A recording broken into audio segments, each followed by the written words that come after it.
Looking to add a divine glow to your home?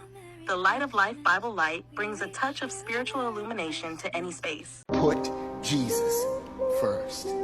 I'm going down to the railway station, gonna get a ticket to ride. Find a big fat lady with 2 or 3 kids and sit down. You are indeed correct, my friend. This shirt is very hard. You got one side camo, one side Bible verse. I can do all things through Christ who strengthens me. Such an amazing one right there. Y'all just ever go on the internet and see weird shit? Alright everyone, hello, and welcome back to my channel. If you guys are new here, welcome. I am Sarah Streisand. I am a Christian witch, a writer, a content creator, an educator, and also the author of this book right here with my friend Mimi. This Discovering Christian Witchcraft is essentially an academic defense of the entire concept of Christian witchcraft, as well as practical tips as to how to get started for people who have literally no idea where to start and what this thing even is to begin with. If you're someone who's kind of witchy but still interested in Christianity, if you're someone who's Christian but always been a little bit witchy, it's probably going to be a great first step into this world. That book right there. And of course, if you are new here, do not forget to like this video, subscribe, hit the bell, all of that, because I release 3 of these videos a month, about 1 a week. And of course, if you head over to my Patreon, you can get these videos 2 weeks early and ad-free. But if you are returning, welcome back. Thank you for joining me again. And today, we have an interesting topic on the docket, as you might imagine. On this cozy Thursday, less than a week before Christmas, at the time of my filming this, I really cannot be bothered with the makeup and all that right now. Your girl is tired. It is the end of the year. I am in cozy mode. But anyway, so I wanted to start talking about some things that are a little bit outside the scope of just Christian witchcraft, right? Like all the occult stuff and the magic and the history and the praxis and all that. While of course I'm always going to talk about that here on this channel, I'm always going to bring it up because it's my bread and butter and I love it. There's, you know, some times where you have to step back and actually look at the Christian part specifically. Critically look at the Christian part specifically, especially when it comes to culture, mainstream, expressions of Christianity, and so on. And especially now as I begin laying down the foundation to actually write the sequel to this book with Mimi. Yes, we are in fact writing a second book with a culmination of total 3 books related to this. I have to take a look at things outside of crystals and herbs and sigils and so on and so forth. And some of those things include the places that Christianity as an institution just fails the people who are a part of it, especially when that institution becomes industry. You know what I'm talking about. All the Hillsong music, all the goofy Christian books, the Christian romances, and all the Christian movies, especially the goofy ass ones that push those really weird narratives, and all of the useless objects, just items, that do little more than virtue signal someone's participation in the Christian industry and institution, and do little to actually develop their understanding of Christian theology and spirituality. Yep, buckle up, because today we are talking about the commercialization of Christianity and why it is in fact that serious. And so now I know that I started this video, I just showed you a few clips of those goofy little products, and you might be thinking to yourself, like, Sarah, okay, whatever, like, what's the problem? It's just a fucking, it's a pillow, right? It's a little Bible pillow. It's a little good night light. Big deal. Who cares? It's not that serious. Listen, I understand. I understand the reasons you would say that. And sure, for all intents and purposes, there really is nothing, like, inherently wrong with buying, like, a goofy little Christian item, right? I mean, people wear crosses all the time, and, you know, people have those little, extremely tacky, but the little quote things, those little scripture verses on wooden blocks that they like to put all around their house. And, you know, they have all this kind of stuff. Sure, they have all this very Christian paraphernalia, and, like, what's wrong with that? You know, they just want to show off their faith. Sure, yeah, nothing wrong with that. It's just cool. It just looks nice. It just is nice. It's just there. It's just cool. I don't know. I think there might be a problem if we look a little deeper. In fact, I think if we do, you know, resist the urge to shrug this off as not a big deal, and do in fact look a little bit deeper into it, we will find that the roots of this, that this freaking little goofy Bible pillow and goofy Bible nightlight, they are the very top of a big ass iceberg that has to do with how Christianity has kind of become this commodified little thing in America. And I would love to give you some context as to how we got here. So let me do that for you now.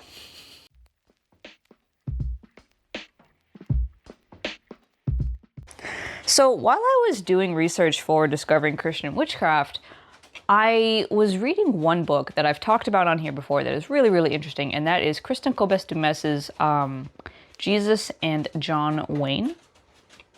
And that book, like, to this day, just lives rent-free in my head. Because it is such a wild overview of the development of evangelical Christianity in America. It really is like a timeline of how the hell we got here and how far back it stems. Like, just chronicling from basically the turn of the 20th century to now, all the crazy shit that evangelicals as a denomination have done to just completely upend this country. Like, it is a fantastic overview.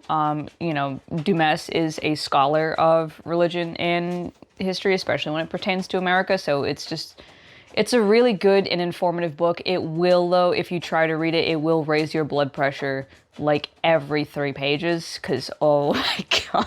Right away, as I was, you know, kind of diving into that, I was caught by quite a few things that she mentioned, and eventually one of those things was Christian industry, how it popped up. Because at some point, right, she discusses how Christians, specifically evangelicals, were trying to reach people about the Christian message, or at least their version of the Christian message, not through the traditional means of like sermons and preaching and, you know, traveling sermons even, or just talking about the Bible, but specifically through media, popular media. You know, music, books, movies, all that kind of stuff. And while it didn't always start with like fictional media or things like that, there definitely was a burgeoning industry beginning to develop as a result of that. And the why for doing this runs pretty deep. Like, according to Dumas, it runs back to, you know, post-World War II, Cold War America, right? The 50s and such.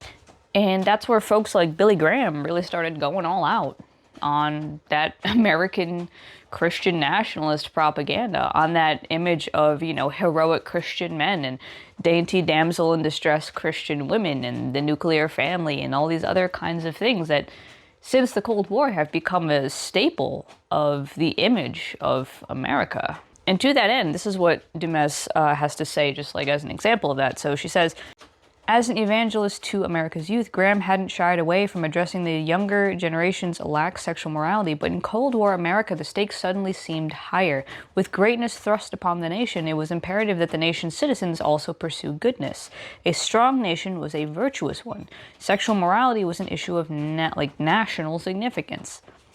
And so, in the eyes of Billy Graham and many others like him, who were obviously freaking out in Cold War America after the Soviet Union had just successfully tested a nuclear bomb, they really were pushing this idea of Christianity, specifically Christian nationalism, this idea that communism was Satan's religion and that it was up to Americans to spread Christianity and democracy at home and abroad and like all this kind of shit.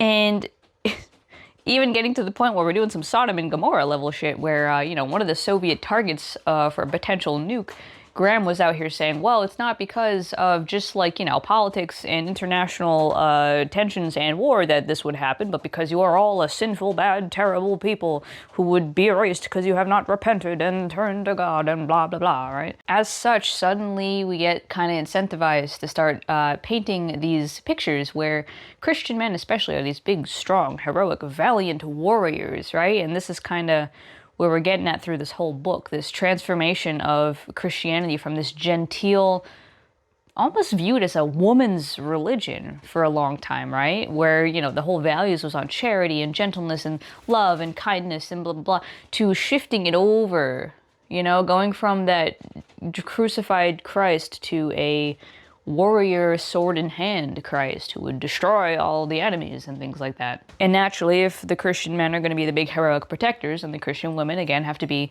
the ones needing protecting and not really doing much of anything else except holding down the fort while the men go off and play superhero on the world stage. And that cemented a lot of that patriarchal bullshit, that gender complementarianism that we now so closely associate with Christianity, right? Men as head of household and all that kind of shit, which is ironic because Dumas actually says this about evangelicals. Not all evangelicals in Graham's day embraced such patriarchal teachings. Some believed Christ's atonement had nullified any curse placed on Eve in the book of Genesis, opening the way to egalitarian gender roles. In the late 19th and early 20th centuries, evangelicals in this tradition had been enthusiastic proponents of women's rights. Damn, evangelicals. If only you could have stayed cool. But as we're talking about the commercialization of Christianity, where this really starts popping off, right, beyond just like people like Billy Graham who are, you know, these kind of big celebrity preachers who are still doing that traditional preaching stuff, we start seeing Dumas connect this to a certain cowboy celebrity, like celebrity cowboy singer, right, kind of country music star. And that star is Stuart Hamblin, and Dumas describes him as a hard-drinking cowboy singer, right? All rough and tough and rowdy, and not exactly like the best example of Christian values, right? You know, having a bunch of women and all this other kind of stuff, and being estranged from his Baptist upbringing, blah, blah, blah, blah, blah, blah. But somehow, he and Billy Graham cross paths. And in that time, they kind of bond over that shared faith upbringing. And then Hamblin agrees to promote Graham at his next show, and mysteriously, Hamblin also finds God in the middle of all of this. And so here's where we learn that, like, despite this being California Hollywood, where now is everyone's like, oh no, there's no God here, according to, like, you know, a lot of fundies, I guess. Back then, during the Cold War, when there was a lot of industry, you know, a lot of work because of the whole need for defense, with the Soviet Union thing going on, the whole little Cold War drama, a lot of people were going there for work, actually, and they were taking their faith with them. Dumas describes this so well. I love the way she phrases this. So, right, all these people go to Hollywood, which Dumas describes as the heartland of American celebrity culture and the crucible of American myth-making.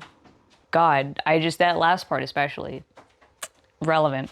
But this place, because of that, was a really fertile ground for evangelicals to kind of start shaping the fabric of the country's cultural landscape through media. Quick side note though, as I'm talking a lot about Dumas, there is another book that is really cool that I found that I need to dig in deeper to, but that I skimmed, and seems to back up quite a few of Dumas's points about this specific time, and especially about the media. But this book, which is called One Nation Under God, How Corporate America Created Christian America, is a book that actually takes it a step back a bit. Whereas Dumas is saying, well, a lot of this is because of Cold War tensions and having to craft this image. This book backs it up, and it says, no, actually, it's the 30s and 40s era New Deal type policies that FDR, right, Franklin D. Roosevelt's putting out. All of these more social programs that are geared towards labor rights, human rights, right, the minimum wage, and like all these other great things that we kind of take for granted now.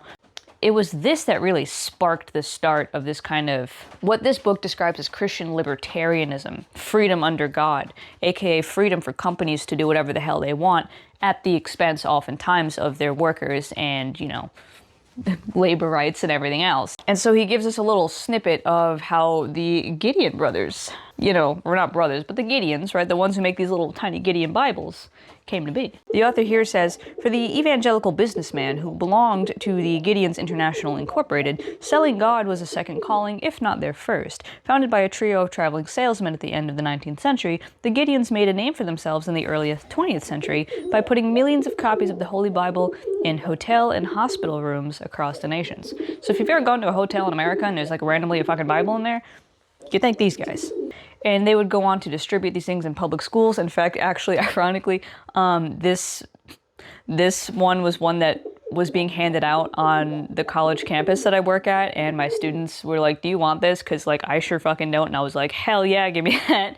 Right? A little pocket Bible, very fun, very nice. But, you know, they're the ones that are out there in public handing these things out, and it became like a big legal and cultural battle with this whole frickin' thing that this book goes into. But the whole thing is that basically It's in this 20th century, right, 1900 to 2000, that this shitstorm really starts, where we really start pushing this narrative that, like, kind of doesn't really have fuck all to do with what the actual Bible is saying, but has a lot to do with, this very pointed agenda in framing this very patriarchal, masculine, rough and tough and warrior kind of culture in response to all of these threats against American life and especially American hegemony on the world stage.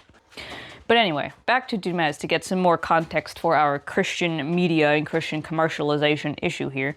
With one cowboy musician and a few other groups, right, of Southern Baptists and Pentecostals all singing together, we start to birth an industry, not just an institution of Christianity, not just this kind of weird fringe thing that has a bunch of, like, freaking Meet the Duggars type shit going on and all the quiverful nonsense, but specifically an industry, a sub-industry, one where Christians can kind of really start getting their own brands of self-help books and, movies and music and all these other kinds of things. If you've ever heard of mainstream modern Christians talk about how they don't listen to secular music or watch secular media, it's because they don't have to, because this Christian industry popped into life.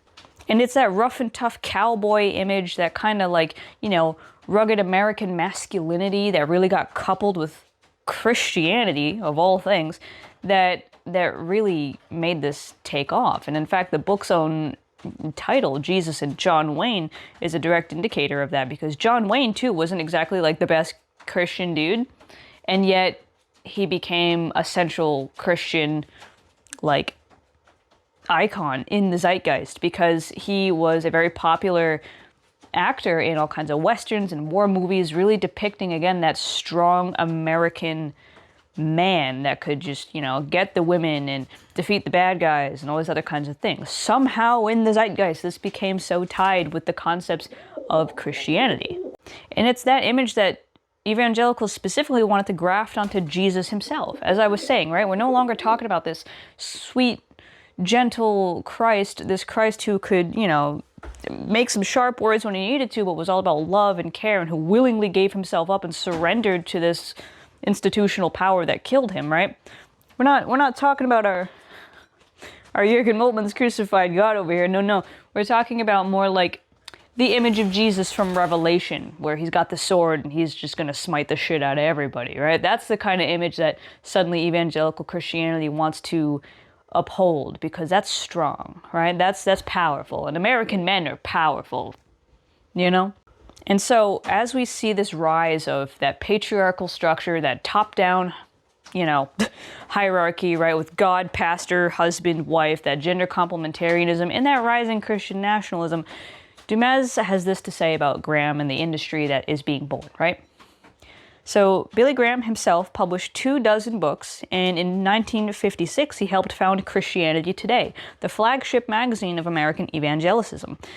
Nearly 700 stations carried his radio program across the nation and around the world. He helped evangelists Rob Schuller and James Robinson get their start, and he lent his support to other evangelical organizations and institutions, including Wheaton College, Fuller Seminary, the National Religious Broadcasters, the NAE, the Campus Crusade for Christ, Young Life, and Fellowship for Christian Athletes. All of this was only a fraction of an emerging evangelical infrastructure that would come to support a vibrant religious consumer culture. Assisted by an expanding post-war economy, entrepreneurial evangelicals would bring Reverend Harold John Okenga's vision to fruition. And now listen, that Okenga guy is another, complete weirdo, but we don't have time to go down that rabbit hole. All these people were very much, from Graham to Okenga to all these other ones, they were very motivated to push Christianity into the main cultural fabric of America. If they couldn't get people into the churches by the traditional means that even Graham was still doing, right? The sermons and everything like that. If even the radio sermons, as popular as they were among these people, weren't reaching the entire of America, then they could catch people with media, with sneaking these kind of conservative Christian talking points into things that on the surface might not have looked like they had necessarily anything to do with any particular church. And again, we also do start to find this sub-industry, this little pocket for Christians who are told not to engage with secular media in the first place, right? We get television shows, we get, radio shows, magazines, books, all this kinds of stuff that is developing this serious consumer culture, as Dumas says, right? This industry that creates this very convenient echo chamber among this denomination. And of course, over time, as you get that kind of echo chamber where you just have people writing books about these topics without really engaging very critically in the Bible itself, you start to get books that kind of drift further and further away from the actual core message of the Gospels and more into all the shit that most people with a functioning brainstem don't like about institutional Christianity today, right? Like the shitty gender complementarianism, the sexism, all of the homophobia, all that kind of stuff, right? Like, you get all of the nasty social ills that have nothing to do with the core message of love thy neighbor and love God. And those issues especially center around things like Christian masculinity, teen sexuality and sexual immorality, purity culture, right? The militarization of Christian men, right? The need to be strong, to be ready to die for your faith and your country, especially at any time. And again, those top-down authoritarian structures really get pushed, all because of a serious misunderstanding of what the fuck Paul is talking about in his letters.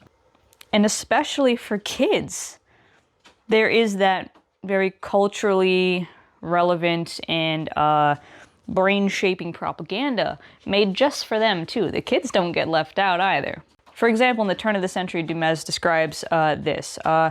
There's one person, Philip's Vision Forum, right? There's this Vision Forum thrived in the 2000s, producing an array of materials distributed and promoted at homeschool conferences and online.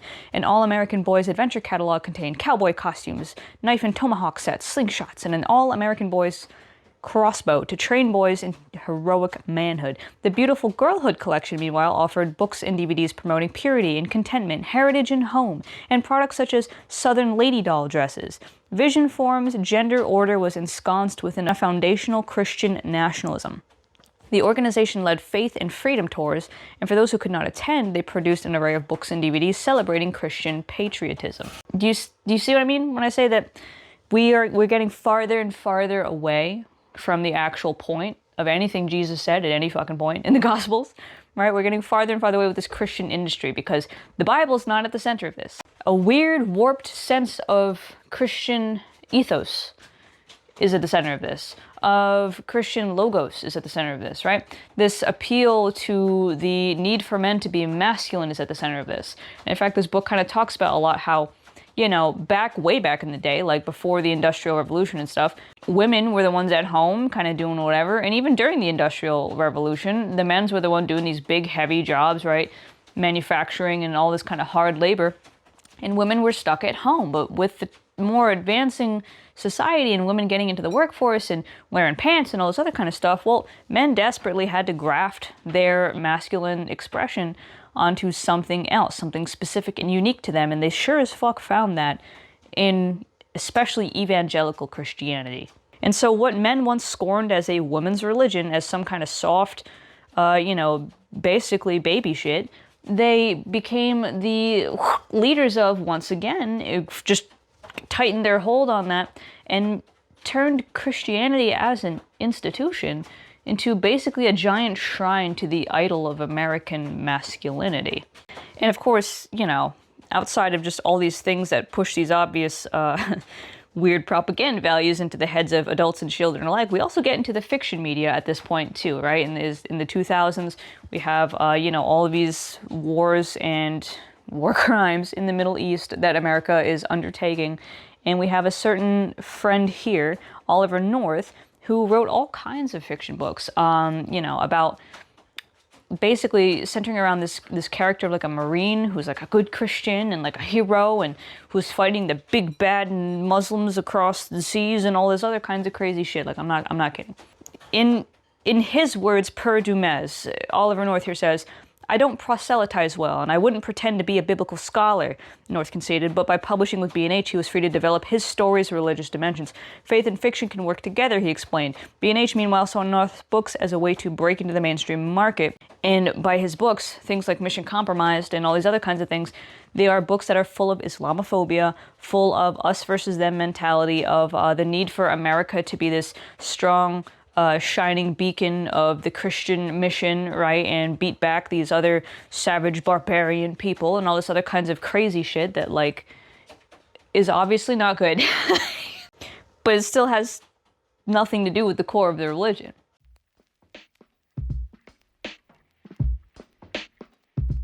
And so maybe you could see, as I'm contextualizing all of this for you, and I'm getting into the point of all of this, that the thing about this shit is that this Christian commercialization, this Christian media, again, it's almost as if people just kind of put the Bible into like ChatGPT over and over and over again, and eventually, or like, I don't know, you put it into Google Translate and translated it to like 30 different languages and then back to English, and you get something radically different than what you started with. You get something that it does not at all actually demonstrate any critical engagement with the religion or any critical understanding of the point of the religion. That freaking Bible's got a lot of pages in it, but throughout it all, there is this kind of red thread weaving together one central theme, and it's really easy to lose that theme in all of these bullshit details about how men and women this and that and up and down. And that's exactly the problem. When you create an entire pop culture industry out of a faith, giving people all kinds of fun stuff to look at, right? These Christian romance books, right? As this fiction proliferates, these Christian romance books, these Christian movies that just have these really self-serving themes and messages, like these very on-the-nose, beat you in the head with the main message kind of stories, with all of these goofy little toys, like these Bible pillows and these Bible nightlights, you dull the senses of the people. And especially when you couple that with an institution that is patently not interested in showing people how to navigate the deep anthropological, historical, cultural, and theological dimensions of this religion, to read the difficult texts like all of these and really understand what's going on in their religion. You end up with people who just don't know their religion, like, at all, right? And so actually it's in the very beginning of this book that Dumas, she starts with this kind of snapshot of America with Trump's first presidential win and all these other kinds of things. And she says in the very beginning this: "In truth, what it means to be an evangelical has always depended on the world beyond the faith. In recent years, evangelical leaders themselves have come to recognize and frequently lament that a pop culture definition has usurped a proper historical and theological one, such that today many people count themselves evangelical because they watch Fox News, consider themselves religious, and vote Republican. Frustrated with this confusion of real and supposed evangelicals, evangelical elites have taken pollsters and pundits to task for carelessly conflating the two. But the problem goes beyond sloppy categorization. Among evangelicals, high levels of theological illiteracy mean that many evangelicals hold views traditionally defined as heresy, calling into question the centrality of theology to evangelicalism entirely." In essence, pastors know. Like, don't get me wrong, there are evangelicals who actually do still really care about the roots of the faith, and who are good people, and who really do try to live to that spirit of the Gospels. Like, not every evangelical is a bag of shit. Okay, let me be clear. It's not that they're all like this. And in fact, you can see a lot of other denominations of Christianity too starting to fall victim to this goofy bullshit. I'm especially thinking of like Orthodox Theo bros on TikTok and Instagram who have like all kinds of crusader pictures and like all kinds of like Latin or something or Greek in their bios that make fucking biblical like edits on TikTok to the Muslim call to prayer, like nasheeds, and it is all just about aesthetic and about flexing and about masculine and about look how powerful Christianity, haha, we own the heretics and blah, blah, and all that kind of bullshit. Like, don't get me wrong, This cancer exists in all denominations of Christianity. Granted, as someone who has gone Episcopal, I can't really find many examples of it in the Episcopal Church. Everyone over there seems pretty like, you know, kumbaya and shit, but like I'm sure I could find them, right? To that end though, like where my priest is giving me books like this to read because he knows I'm deeply into this shit, and he is also deeply into this shit. These pastors of these especially commercialized, commodified versions of Christianity don't at all encourage their congregation to do any, to even really read the Bible so much as just to listen to the pastors talk, and then of course give up all that good tithe money. And it's a damn shame because honestly, this is the kind of, if you want to go read any kind of Christian media or whatever, this is the kind of shit you want to be reading because it's those critical analyses. This is the kind of book that's like, it's like a good, rich dinner for the brain.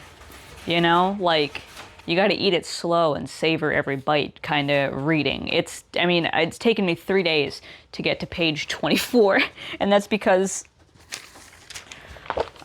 I've been going crazy on the note taking, especially because I don't want to like super mark up this book because it's not mine, you know, so I don't want to like litter it. I mean, granted, like my priest himself marked it up, but I don't want to leave a bunch of like sticky notes and highlighter all over it. So I've just been going crazy, just writing on fire, you know, all of my thoughts. And 24 pages in, and I've already gotten like 13 different brain blasts. So this is the kind of good shit that people of a Christian denomination should be reading instead of whatever fucking nonsense all this is, right? This is brain candy. This isn't anything useful.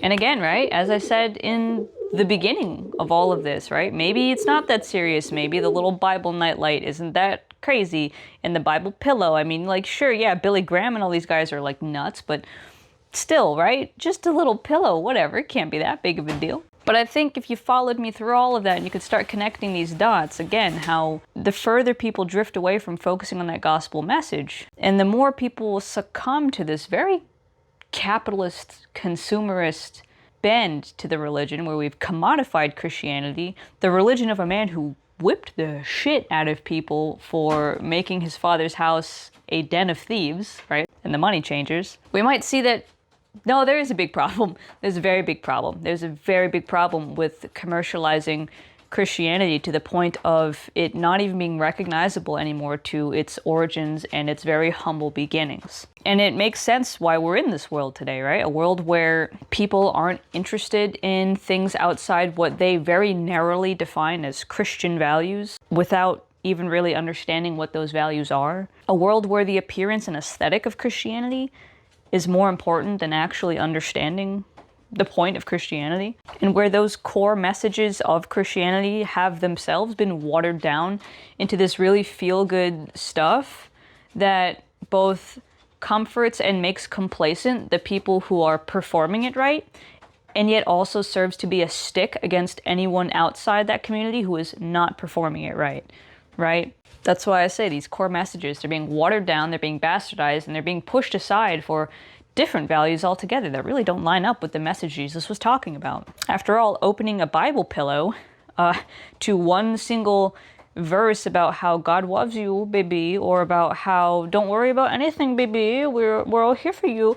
Sure, yeah, that feels good. That feels real cozy and nice, and you rest your little head on your little Bible pillow, but like, does it actually do anything functional for the development of people's theological understanding or spiritual growth? Does it get you closer to understanding the spirit of the religion, or the really weird underbelly of it, or the many other interpretations of it that a lot of these pastors don't want you to know are even possible?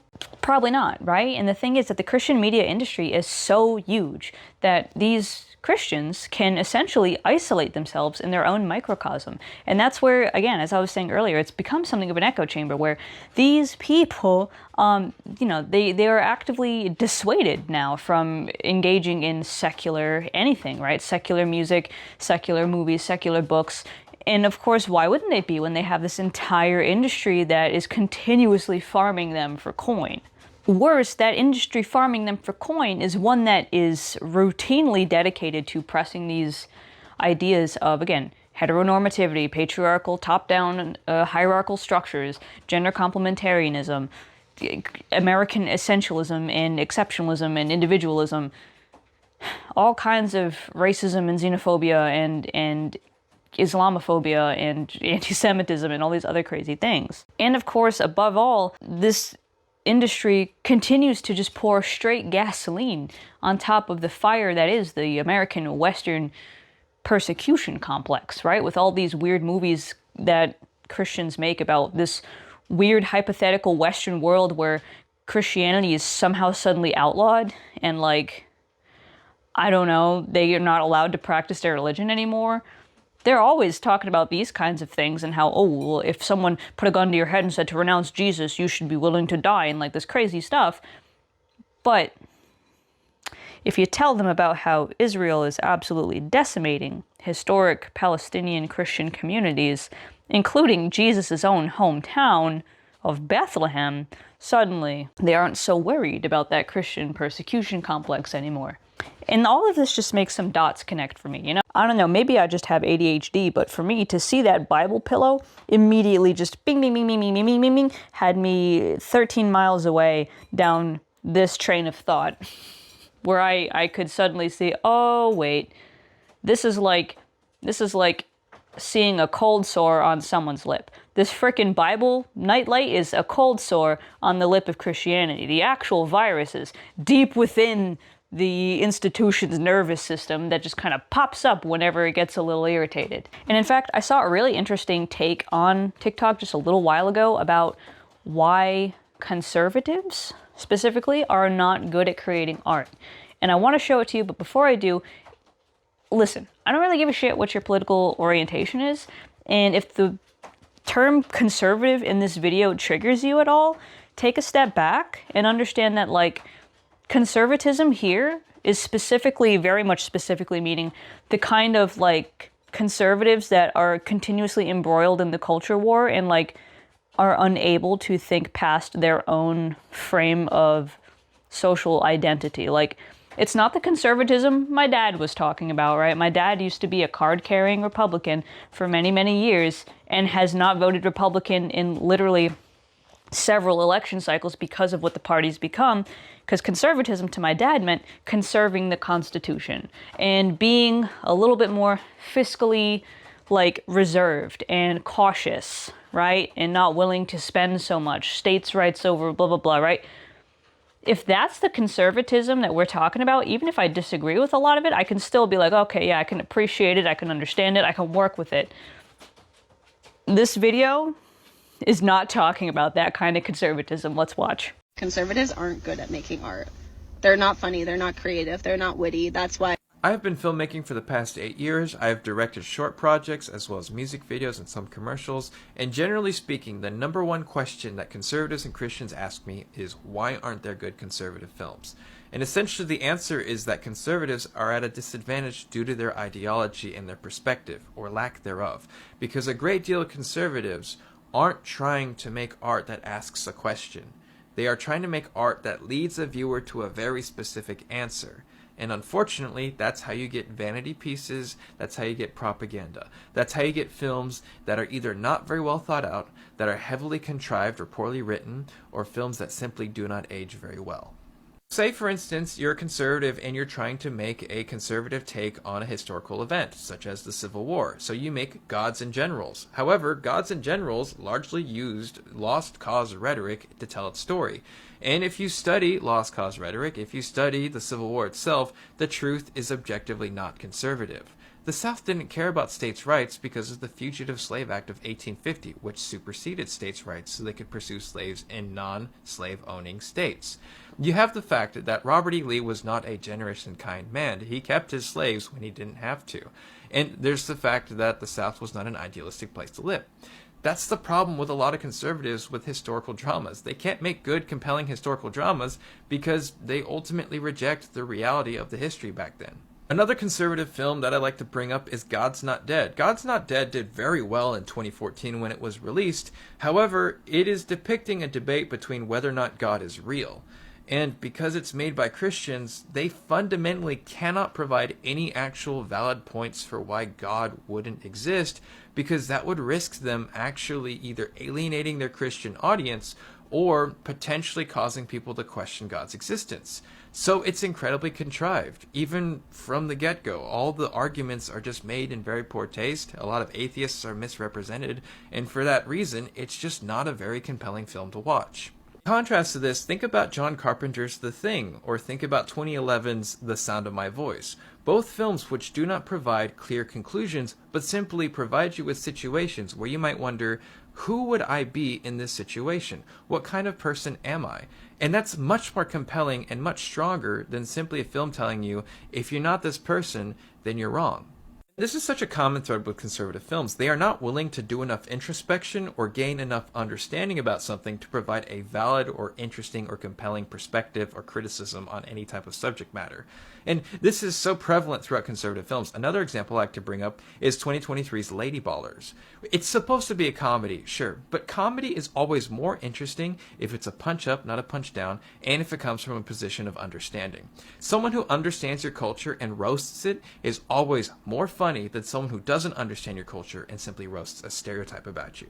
But essentially, the premise of Lady Ballers is that it's about men who pretend to be trans women so they can play women's sports, and it's supposed to be funny in the process. However, when you actually study the film, you'll find out that it was supposed to be a documentary until they couldn't find anyone who's actually willing to transition in order to play women's sports, which completely defeated its original premise, and yet they still made a film anyways.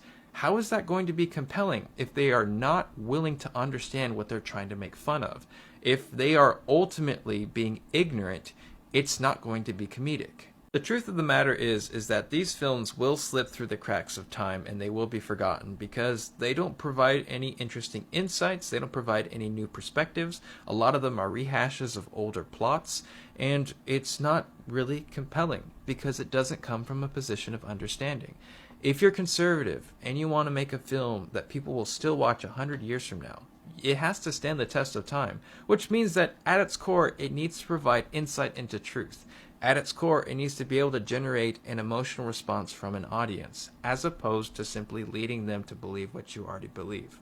That is just propaganda. And really great films ask a question. They don't provide answers. That's how it works. Now, so a lot of people in the comments kind of gave ideas as to why this would be the case, like why this is the way it is and why this happens. And I really I love this guy's entire thesis in this video. I love like the way he posits this, and especially that bit about how like a lot of this media doesn't ask a question but instead drives an answer into your head. Yeah, that's what we in the writing business, because I am also a fantasy writer, is called being on the nose, and no one likes that because people want to come to their own conclusions. They don't want to be jaw wrenched open, force fed the point of the media. In the comments, as I was saying, were a lot of theories as to why these people are like this and why the media they make is continuously so shit. And a lot of it had to do with, again, lack of empathy, lack of ability to understand a perspective that isn't yours, right? Which is where we get a lot of these straw men representations of atheists and stuff. We have this kind of lack of critical thinking or stepping outside the bounds of what we've been taught, right? There's no questioning the actual premise being put forth, right? Like with that God's Not Dead video, as this person was saying in his thesis, the only way to make this point is to basically fill it with straw men, because you don't want to alienate your main audience, the Christians, but you also don't want to leave it open enough for people to start questioning and therefore going against the point you are desperate for them to take away from your video or your movie or whatever. These people don't want you to watch their art and say, I wonder. They want you to walk away saying, this is how it is, this is what this means and how I should think. And that ain't good art. That sucks. And this is why I said, don't think of conservative in that video as like red or blue. It's very much like conservatism as in like the hardcore fundy trad wife bullshit, right? Like It's not just like wanting to cut taxes. And specifically, it's very much about kind of like what high control religion does to your noodle.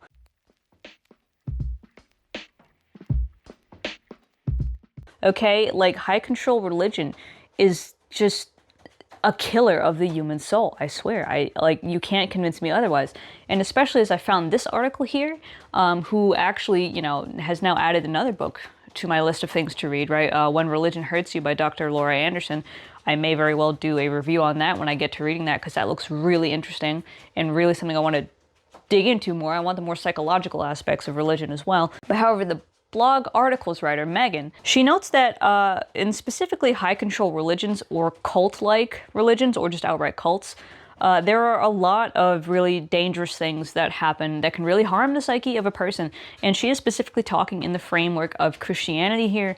And it's really just, yeah, all the theories that came up from that art video in the comments seem to be echoed here in this blog. So, right, like things like that authoritarian leadership that enforces strict obedience and limited input from members in decision-making processes, the whole establishment of the religious hierarchy, right, where there's this God and his inerrant Bible you cannot question, and then the priests and pastors who are directly responsible for delivering the correct understanding of that word to you, and then, you know, to the fathers and the husbands and the wives and the kids, like that top-down structure, all of the behavior control that comes with these high control religions, all the information control, like not allowing people to even think this is okay stuff to read, right, never mind to actually go read it, all of the thought control that is extremely anti-critical thinking. And in fact, it's crazy because Dumas like describes how Billy Graham like had a dark night of the soul where he was starting to question religion and decided to just like basically turn his brain off and double down on all the religious stuff instead of critically looking at the Bible and maybe getting some more like actual information that would have been cool, you know? All these aspects of high control religion damage the psyche of a person. They just stunt their ability to think critically, to open up, to consider different points of view and, you know, play with them, turn them around like a Rubik's Cube, right? They take away this capability to function as a fully bloomed person intellectually. All of this stuff in high control religion and all of this stuff that continues to get pushed through this Christian industry, these movies and books and these goofy little trinkets and toys that make us feel good but don't really do anything for us, they all exist to stifle free thought and expression and exploration and curiosity. And of course, to go back to that video I showed you, that stuff's kind of the core of art to begin with. As a fantasy writer, I will tell you, this is the soul of art. This is the thing that makes art inherently human and something that AI will never be able to replicate. And it's also one of the reasons that so much of this conservative or just really just fundy Christian media falls so flat. And it's also why it becomes more and more distant from the main point of the religion altogether and breeds a bunch of people who just don't know their ass from their elbow about the faith that they are then trying to use to bludgeon everyone else over the head with. The actual difficult study of theology becomes something that most Christians are not interested in. It's easier to pick up a goofy Christian romance where, like, I don't know, everyone's a good little virgin, and then you meet some guy at the, you know, Hallmark Christmas bazaar or some shit, than it is to to do the work of actually knowing what the fuck your God's trying to tell you, right? Way easier to catch a vibe from a Hillsong album or, you know, put a pretty little Bible nightlight on your fucking nightstand than to even read just the Bible itself in the first place. And it's especially easier to just tra-la-la, plod along in the Bible and read the single words at face value that you're told you're not allowed to look deeper into, not allowed to contextualize or think critically about, really, that you're just supposed to read the Bible and that's it, than to, again, do any of that critical engagement. I get comments all the time where people are basically mocking me for reading books about the Bible and not just reading the Bible. But again, you can't just read the Bible, because to understand what a 2,000-year-old minimum text is talking about, you have to have some context as to what life was like 2,000 years ago. And if you're not doing that, and you're not like getting the books that actually tell you what Paul might have actually been saying when he says any of the shit that he says, and like the frame of cultural reference he's coming from when he says it, it's gonna be a lot harder to understand the point of anything Paul says in 1 Corinthians and anything else, and a lot easier to fall into this gender complementarianism bullshit that a lot of mainstream Christianity likes to push these days. And then Christianity becomes reduced to this cheap aesthetic, to this meaningless consumerist horseshit that doesn't represent the spirit of God at all. I have been rubbed all kinds of wrong seeing these videos on my fucking For You page. And especially as we are, in the Christmas season, as I'm sitting here recording this before Christmas, which in itself is a holiday celebrating the birth of Christ, and yet has been once again co-opted by the capitalist consumerist need to buy and give gifts, of which I am not immune to, because gift giving and acts of service is like my love language, and I really like opening presents on Christmas. It is worth remembering that this is not the point of the religion. And in fact, my parents and I were just talking about this the other day, that like, because my parents are like, do we have to keep doing this gift giving shit? Especially my mom, who grew up in Europe. December 6th, St. Nicholas's Day, was the gift giving day, and that was like for kids. Like for kids to get a couple toys or chocolates or something. That was it, right? Christmas Day is about family, about Christ, about hope and joy and all this stuff. It's not about gifts. It's not about presents. It's not about, eat and open up your gifts and fuck off and go home like it has become in America. And it's worth remembering that this religion never should have been a cash cow for greedy people, especially greedy people who don't actually want you to know the point of this fucking religion. Because if you did understand the point of this religion, you wouldn't be giving these people your money. You wouldn't be participating in the empire they have built off of purposely misconstruing the Gospels. Because, right? As I say all of that in my own goofy little Jesus shirt here, a shirt that can somehow piss off Christians, yet at the same time still be closer to an outward representation of what the fuck's going on than any of their dumb little Christian romances or anything else ever could. As much as I like my witchy items, and I have my culturally relevant Christian items like my Hishni poster and these other things, and I have goofy shirts like this to kind of poke back at the consumerism and all the nonsense, that's really kind of the extent of it. I don't wear any of these things to display my faith openly. In fact, I am kind of uncomfortable with the idea of that, because I don't want people around me to feel like I'm trying to shove my religion at them. So even if I like to wear crosses and stuff, as jewelry like most people do, I don't need to have Christian everything all over the place, because that's obnoxious and weird. Anyway, friends, please do remember this. This religion was never supposed to trap your mind and stifle your soul. Rather than reading these Christian fiction books and watching these really goofy-ass Christian movies, maybe instead watch the good ones, the good movies, like Prince of Egypt, phenomenal film, and also read the scholarship. If you're going to engage and buy, Christian books that are not the Bible, engage in the scholarship.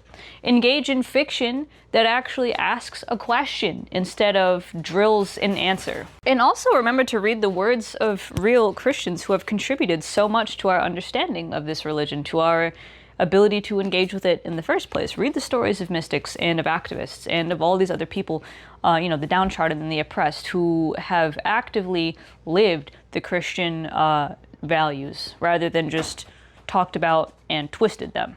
Don't dull your mind with nonsense, but forge it in the fire of passion in that search for truth. But with all that said, I hope this gave you something to think about, and especially as we kind of come into the new year, I would also challenge you to think about, what things have you used to maybe connect to Christianity that actually don't really have much to do with the religion at all? What things have you engaged with or used that have made you feel good, but not necessarily any more illuminated? And why have you been drawn to these things in the first place? And Are you still, after knowing all this, drawn to them the same way? How do you feel about these items now?